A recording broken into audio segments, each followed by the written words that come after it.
திருச்சியில் இன்று என்டிஏ பொதுக்கூட்டம் நடைபெறும் நிலையில் கேரள மாநிலம் கொச்சியிலிருந்து திருச்சி வந்து சேர்ந்திருக்கிறார் பிரதமர் நரேந்திர மோடி.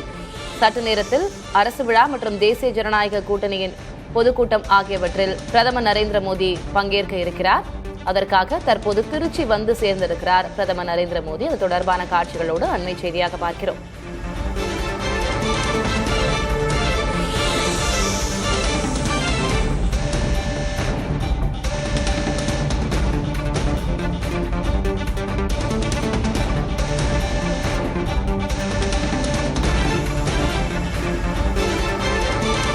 கேரள மாநிலம் கொச்சியிலிருந்து திருச்சி வந்திருக்கிறார் பிரதமர் நரேந்திர மோடி. இன்று அரசு விழா மற்றும் தேசிய ஜனநாயக கூட்டணி பொதுக்கூட்டத்தில் அவர் பங்கேற்கிறார்.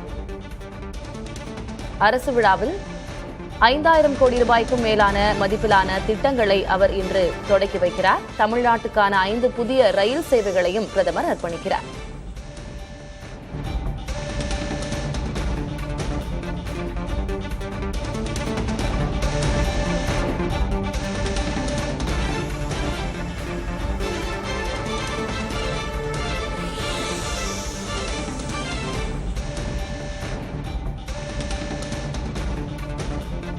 கூடுதல் விவரங்களை வழங்குவதற்காக செய்தியாளர் லெனின் இணைந்திருக்கிறார்.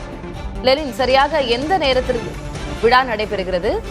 பிரதமரின் வருகையொட்டி செய்திருக்கக்கூடிய ஏற்பாடுகள் என்ன? கூட்டணி கட்சி தலைவர்கள் யாரெல்லாம் திருச்சி வந்திருக்கிறார்கள்? திருச்சி சென்னை தேசிய நெடுஞ்சாலை, திருச்சி மதுரை தேசிய நெடுஞ்சாலை இவற்றுக்கு இடையே திருச்சி மாநகர பகுதியில் அமைஞ்சிருக்கக்கூடிய பகுதி தான் பஞ்சப்பூர். அந்த பகுதியில ஒரு மிகப்பெரிய ஒருங்கிணைந்த பேருந்து முனையம் அமைக்கப்பட்டிருக்கு. அந்த பேருந்து முனையத்துக்கு எதிர்புறம் ஒரு தனியாருக்கு சொந்தமான இடத்தில் 4 பக்கமும் சுவர்களால் சூழப்பட்ட ஒரு காம்பவுண்ட் சுவர் உள்ள ஒரு பகுதியில தான் திறந்தவெளி மைதானத்துல இந்த பாஜகவினுடைய பொதுக்கூட்டம் என்பது ஏற்பாடு செய்யப்பட்டிருக்கு. அந்த பொதுக்கூட்ட மேடைக்கு பின்புறம் ஒரு ஹெலிபேட் அமைக்கப்பட்டிருக்கு. அந்த ஹெலிபேடுக்கு அருகாமையிலேயே அரசு நிகழ்ச்சி நடைபெறுவதற்கான ஏற்பாடும் செய்யப்பட்டிருக்கு. குறிப்பாக திருச்சி விமான நிலையத்தில் தற்போது இந்திய நாட்டினுடைய பிரதமர் நரேந்திர மோடி தனி விமானத்தில் வந்து இறங்குகிறார். அவருடைய அந்த விமானத்திலிருந்து இறங்கியதற்கு பிறகு அங்கிருந்து திருச்சி விமான நிலையத்திலிருந்து ஹெலிகாப்டரில் புறப்பட்டு நேராக அந்த பொதுக்கூட்ட மேடையினுடைய பின்புறம் புதிதாக அமைக்கப்பட்டிருக்கக்கூடிய அந்த ஹெலிபேட்ல வந்து அந்த ஹெலிகாப்டர் இறங்க இருக்கிறது. அங்கிருந்து பிரதமர் நரேந்திர மோடி அருகாமையில் இருக்கக்கூடிய அரசு விழா நடைபெறக்கூடிய அந்த மேடைக்கு செல்லுவார். அங்கு வந்து அந்த அரசு நலத்திட்டங்களை, அதாவது ரயில் போக்குவரத்து, புதிய சேவையை வந்து தொடங்கி வைப்பது உள்ளிட்ட 5 திட்டங்களை வந்து அவர் வந்து தொடங்கி வைக்கிறார். உடனடியாக அங்கிருந்து நடந்து சென்று பாஜக பொதுக்கூட்டம் நடைபெறக்கூடிய மேடைக்கு வந்து வர இருக்கிறார். தமிழ்நாட்டில் தேசிய முற்போக்கு தேசிய ஜனநாயக கூட்டணியுடைய என்டிஏல இருக்கக்கூடிய அந்த கூட்டணி கட்சி தலைவர்கள் அனைவரும் வந்திருக்கிறார்கள். இன்று காலையே அதிமுகவினுடைய பொதுச் செயலாளரும் எதிர்கட்சி தலைவரும் முன்னாள் முதலமைச்சருமான எடப்பாடி பழனிசாமி வந்து இன்று காலையே வந்து திருச்சியில் வந்து ஒரு தனியார் ஹோட்டலில் வந்து தங்கியிருந்தார். அவர் வந்து பொதுக்கூட்ட மேடைக்கு வர இருக்கிறார். அவரோடு சேர்ந்து அமைச்சர்கள், அதிமுகவை சேர்ந்த முன்னாள் அமைச்சர்கள், குறிப்பாக தங்கமணி, வேலுமணி, விஜயபாஸ்கர், அதே போல பூனாச்சி, வளர்மதி, வெல்லமண்டி நடராஜன் உள்ளிட்ட அதிமுகவை சேர்ந்த முன்னாள் அமைச்சர்கள் அனைவரும் வந்திருந்தார்கள். திண்டுக்கல் சீனிவாசன் உள்ளிட்ட முன்னாள் அமைச்சர்கள் அனைவரும் வந்திருந்தார்கள். அவர்கள் எல்லாம் திருச்சி மத்திய பேருந்து நிலையத்திற்கு அருகாமையில் இருக்கக்கூடிய ஹோட்டலில் இருந்து புறப்பட்டு நேரடியாக அந்த எடமலைப்பட்டிபுதூர் பகுதியில் அந்த விழா மேடைக்கு வந்து அவர்கள் நேரடியாக பொதுக்கூட்ட மேடைக்கு வந்து வர இருக்கிறார்கள். அதே போல பாட்டாளி மக்கள் கட்சியினுடைய தலைவராக இருக்கக்கூடிய அன்புமணி ராமதாஸ் அவரும் வந்து மேடைக்கு வர இருக்கிறார். அதே போல அமமுகவினுடைய தலைவராக இருக்கக்கூடிய டிடிவி தினகரன் வந்து மேடைக்கு வர இருக்கிறார். ஐஜேகேவினுடைய தலைவராக இருக்கக்கூடிய பாரிவேந்தர் அவர்களும் வந்து மேடைக்கு வர இருக்கிறார்கள். இப்படி வந்து அந்த கூட்டணியில் இருக்கக்கூடிய அனைத்து கட்சிகளைச் சேர்ந்த தலைவர்களும் ஒரே நேரத்தில் மேடையேற இருக்கிறார்கள். இந்த விழாவில் இந்த பொதுக்கூட்டத்தில் பங்கேற்பதற்காக மத்திய தொழில்துறை அமைச்சராக இருக்கக்கூடிய பியூஷ் கோயல் அவர்கள் நேற்று இரவே திருச்சிக்கு வந்து சேர்ந்தார். அவர் இன்று 1 மணி நேரம் எடப்பாடி பழனிசாமி அவர்களை நேரில் சந்தித்து தனியாக இந்த வரக்கூடிய தமிழக சட்டமன்ற தேர்தலில் இந்த கூட்டணியை எப்படி வெற்றி பெற செய்வது என்பது குறித்த மிகப்பெரிய ஆலோசனை கூட்டத்தை அவர் வந்து தனிப்பட்ட முறையில் வந்து நடத்தி இருக்கிறார். அந்த 1 மணி நேர பேச்சுவார்த்தைக்கு பிறகு அவர் அங்கிருந்து வெளியேறினார். அப்போது அவர்களை சந்தித்து செய்தியாளர்கள் பல்வேறு கேள்விகளை பியூஷ் கோயல் முன்பாக முன்வைத்தார்கள். அப்போது அவர் அந்த கேள்விகளுக்கு பதிலளித்து பேசுகையில், வரக்கூடிய தேர்தலில் இந்த குடும்ப ஆட்சிக்கு முடிவு கட்டப்படும், இந்த குடும்பத்திற்குள் அதிகாரத்தை யார் பகிர்ந்து கொள்வது என்பதற்கான போட்டி என்பதும் நடந்து கொண்டிருக்கிறது என்று திராவிட முன்னேற்ற கழகத்தினுடைய தலைவராக இருக்கக்கூடிய மு.க. ஸ்டாலின் அவர்களையும் தமிழக அரசையும் அவர் தாழினார். அதே போல இந்த ஊழல் அற்ற ஒரு அரசை மக்கள் விரும்புகிறார்கள். அந்த அரசை பாஜக தலைமையிலான இந்த கூட்டணி, அதிமுக தலைமையிலான இந்த கூட்டணியால் மட்டும்தான் கொடுக்க முடியும் என்று மக்கள் விரும்புகிறார்கள். எனவே வரக்கூடிய தேர்தலில் மிகப்பெரிய வெற்றியை இந்த கூட்டணிக்கு மக்கள் கொடுப்பதற்கு தயாராக இருக்கிறார்கள். ஒரு குடும்ப ஆட்சிக்கு முடிவு கட்டக்கூடிய விதமாக இந்த தேர்தல் என்பது அமைய போகிறது என்கின்ற கருத்துக்களை சொன்னார். அதே போல அதிமுகவினுடைய முன்னாள் பொதுச் செயலாளராக இருந்த செல்வி ஜெயலலிதாவுடைய ஆட்சி மீண்டும் தமிழகத்தில் மலரப்போகிறது என்கின்ற வார்த்தைகளையும் அவர் முன்வைத்திருக்கிறார்.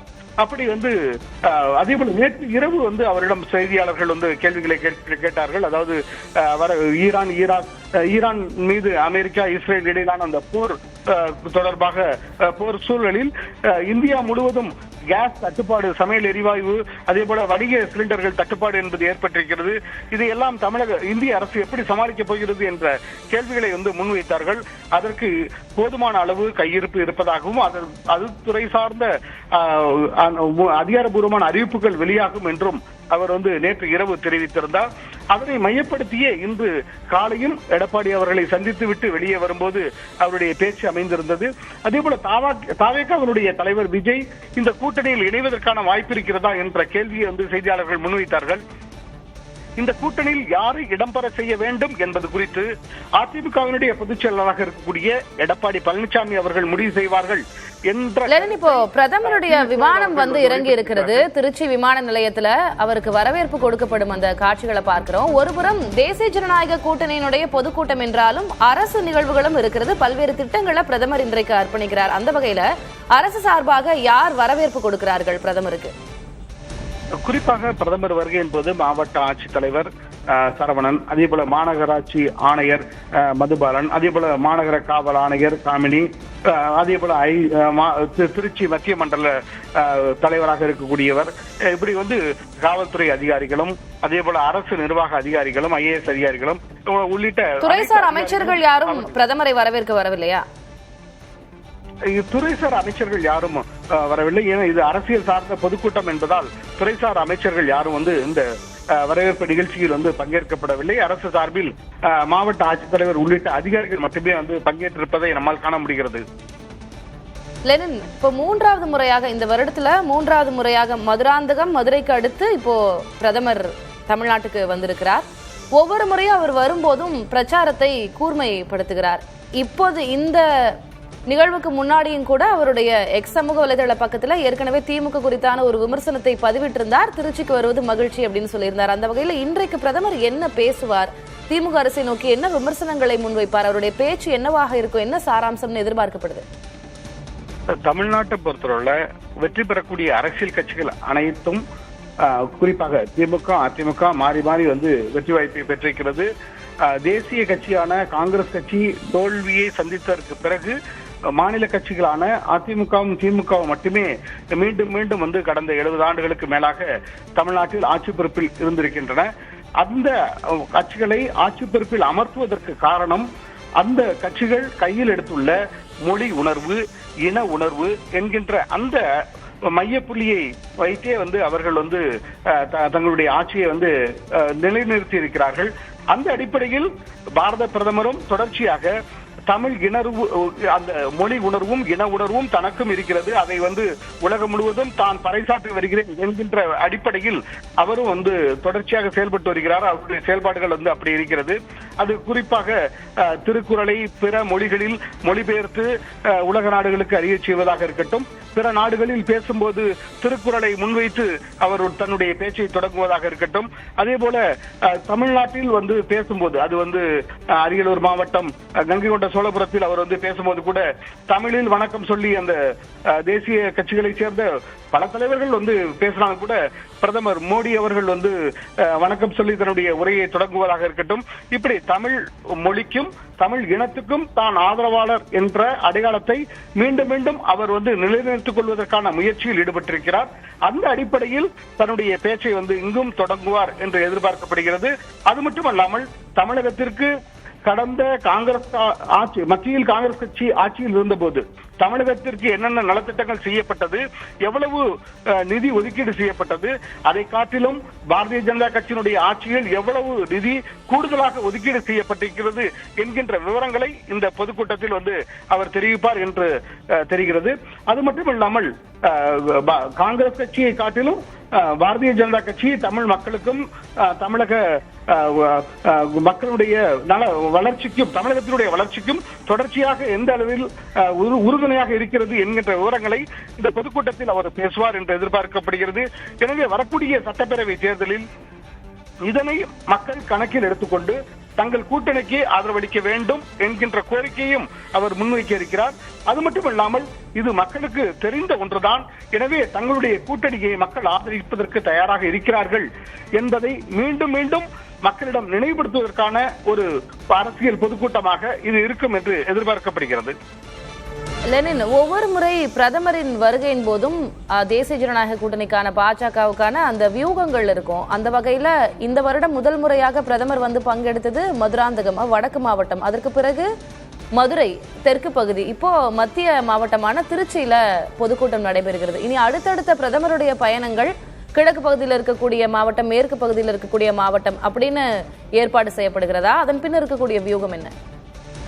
இல்ல, இப்போதைக்கு இந்த கட்சியினுடைய இந்த கூட்டணியுடைய மிகப்பெரிய வெற்றியை மக்கள் மத்தியில் வந்து இந்த அணி கூட்டணி வெற்றி பெறப் போகிறது என்பதற்கான ஒரு தோற்றத்தை உருவாக்க வேண்டிய ஒரு நிர்பந்தம் என்பது ஏற்பட்டிருக்கிறது. எனவே அந்த கூட்டணியில் உள்ள அதிமுக, பாரதிய ஜனதா கட்சி, அமமுக உள்ளிட்ட அனைத்து அரசியல் கட்சிகளிடமே செய்தியாளர்கள் அந்த தலைவர்களை சந்தித்து கேட்கக்கூடிய முதல் கேள்வி தாவேகா இந்த அணியில் இணைய போகிறதா இல்லையா என்பது என்ற கேள்வியை தொடர்ச்சியாக செய்தியாளர்கள் வந்து முன்வைத்து கொண்டிருக்கிறார்கள்.